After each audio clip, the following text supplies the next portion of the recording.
জীবনে মানুষের কষ্ট আর দুঃখগুলো আসলে আমাদের দেখতে হবে।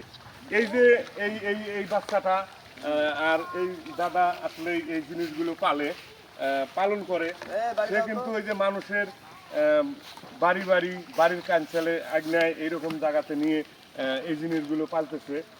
এদের কষ্ট আসলে দেখার মতো কেউ নাই। রাত্রি যাপন করে এমন এক জায়গায়, সেটা হলো খোলা আকাশের নিচে এই জিনিসগুলো নিয়ে থাকে।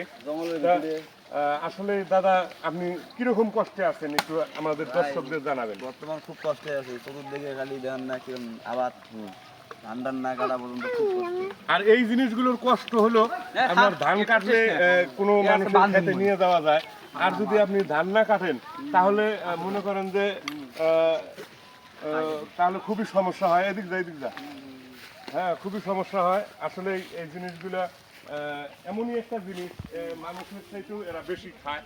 আবার কচু এই ধরনের জিনিসগুলো পছন্দ করেন। এই দেখেন এই জিনিসগুলো তারা পালন করে, কিন্তু তাদের যে অবস্থা, সার্বিক সহযোগিতাও কেউ করে না, এবং কেউ কোনো ঘরের মধ্যেও রাত্রি যাপন করে না। তা আসলেই এই কষ্টগুলো মানুষ সব কিছুই উপলব্ধি করে, কিন্তু বলার কিছু নাই।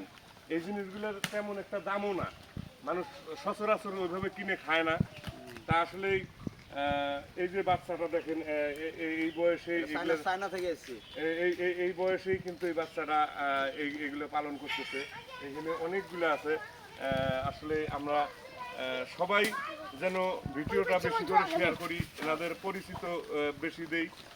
আর আপনারা যারা আছেন আমার বড় ভাই ব্রাদার, প্রবাসী বড় ভাইয়েরা, সার্বিক সহযোগিতা অবশ্যই করবেন এদেরকে।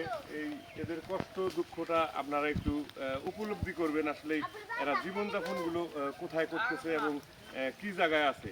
তা সবাই ভালো থাকবেন, আপনারা সুস্থ থাকবেন, আমরা এই কামনা করি। তা ভাই অবশ্যই ভালো থাকো, ঠিক আছে? তা ভালো থাকেন, হ্যাঁ।